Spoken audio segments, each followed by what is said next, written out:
Девчонки, там такие дела. У Хурмашева совсем крыша поехала. Он там по школе с молотком бегает и кого-нибудь прибить хочет. Опять ты со своими шутками? Мы тебя уже 100 раз предупреждали, чтобы заканчивал с такими розыгрышами, а то самого прибьем. Не верите? Не надо, я вас предупредил.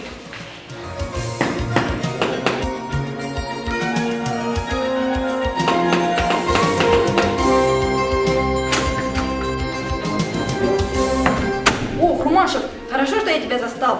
Там директор просил тебя в класс Б зайти с молотком. Абай отворился, прибить надо. Чё сразу, что, Курмашев? Ладно, пошли.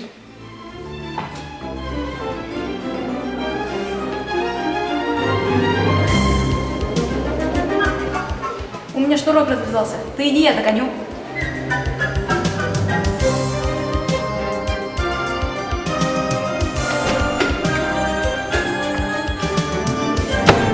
Рукава, прибить!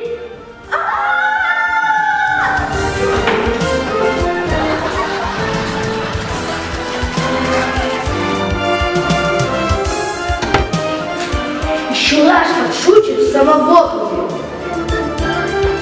Хорошо, что ты здесь. Директор просил тебя зайти с молотком в класс А. Там у них Хурман Газу упал, прибить надо. Я же тебя предупреждал.